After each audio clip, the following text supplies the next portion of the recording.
Welcome back to Neek's Short Horrors. Today's short story is called The Empty Ship. The cargo ship drifted into the harbor at dawn, silent and unannounced. No crew, no distress signal, just a massive rusted hull looming against the fog like a forgotten relic. The name on its side was barely legible, beneath layers of grime and peeling paint, the Obsidian Dawn.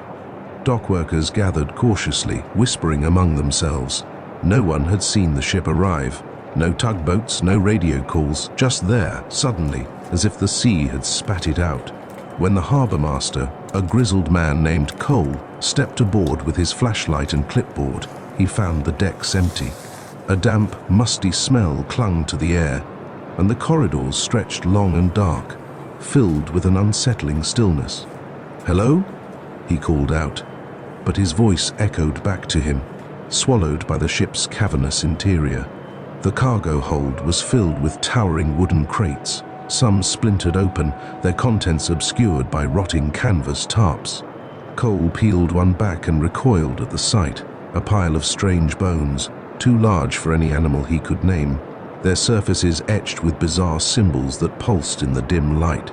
Something clicked deeper within the ship, a soft, deliberate sound, like nails tapping on metal.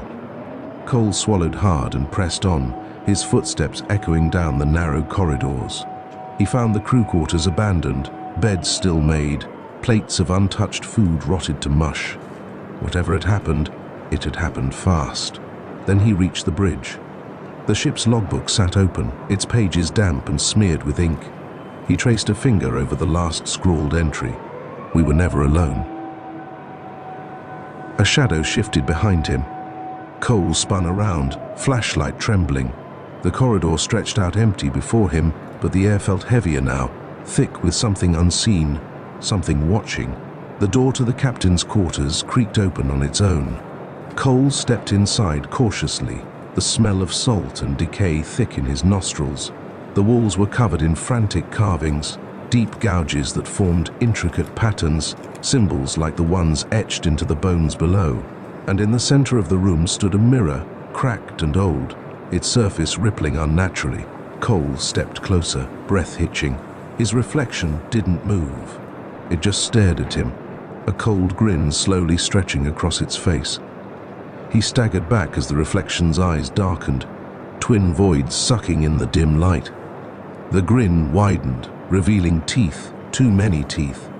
Behind him, the tapping sound grew louder, multiplying, filling the air with the sensation of skittering things creeping closer.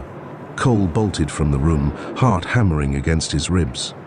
He sprinted for the gangplank, desperate to escape the ship's hold, but just as he reached the deck, the lights of the dock flickered out, and the whisper came, drifting through the mist like a breeze from the blackest depths of the sea. We were never alone. By morning, the ship was gone, and so was Cole. No record of the Obsidian Dawn was ever found in the port's logs, but late at night, dock workers sometimes hear the soft sound of tapping from the mist, and catch glimpses of a figure standing at the water's edge, staring out to sea with empty black eyes.